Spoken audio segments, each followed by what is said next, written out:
Comment détecter la sensibilité au gluten?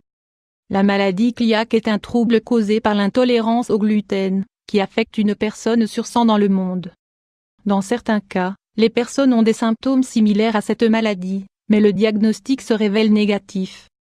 Face à cela, les experts de santé ont commencé à utiliser le terme de sensibilité au gluten non cœliaque, et même s'il n'y a pas de test exact pour sa détection, beaucoup disent que l'on peut contrôler cette affection en adoptant un régime sans gluten. Généralement, les personnes qui souffrent de ce trouble prennent des mesures rapides sans consulter de médecin et adoptent un régime alimentaire sans gluten pour prévenir l'apparition des symptômes. Cependant, il est très important de détecter ce trouble sous la supervision d'un spécialiste, afin d'éviter d'adopter un régime déséquilibré, car il n'est pas facile de suivre une alimentation sans gluten. Comme dans le cas d'autres problèmes de santé, la maladie cœliaque ou la sensibilité au gluten non cœliaque ne peuvent pas être détectées à temps, si on ne connaît pas leurs symptômes. C'est pour cela qu'il est très important de s'informer et de savoir identifier les signaux qui peuvent être des motifs de consultation médicale. Quels sont les symptômes qui alertent d'un problème de gluten? Gluten 500 x 334 en 2009, le National Institute for Health Care Excellence, Nice, a publié un guide intitulé Reconnaissance et évaluation de la maladie cœliaque, élaboré par un groupe de gastro-entérologues, de diététiciens ou de nutritionnistes et même d'associations de patients.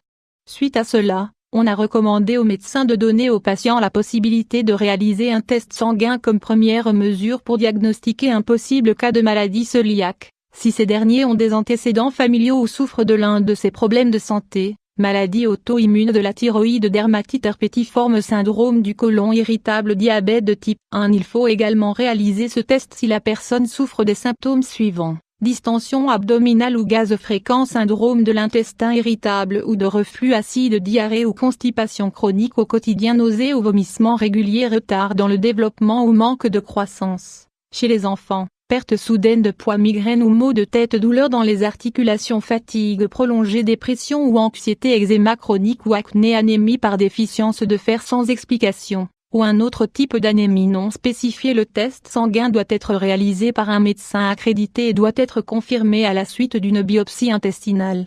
Les diagnostics alternatifs doivent être totalement évités car la maladie cœliaque, comme la sensibilité au gluten, implique des changements importants qui doivent être contrôlés de manière adaptée, notamment à travers l'élimination complète et définitive des aliments contenant du gluten. Comment agir face à une sensibilité au gluten?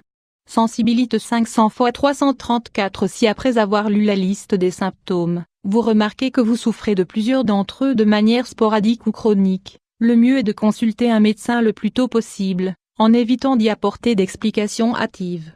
On recommande d'adopter un régime alimentaire sans gluten pendant 60 jours d'affilée, et d'observer si les symptômes se calment ou non.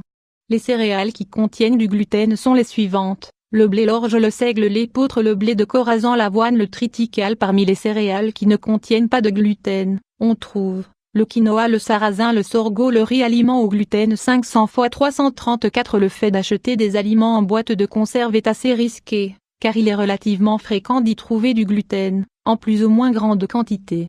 Lisez bien l'étiquette. D'une manière générale, évitez à tout prix les aliments suivants: les aliments transformés, les sauces et les assaisonnements pour les salades, les plats préparés, les gâteaux et le pain. Après la période recommandée du régime sans gluten, il est conseillé de consulter à nouveau le médecin pour analyser les possibles changements dans l'organisme et découvrir s'il y a eu un changement significatif. Si vous souffrez de maladie cœliaque ou de sensibilité au gluten, il faut continuer le régime sans gluten, pour que les troubles n'affectent plus votre vie.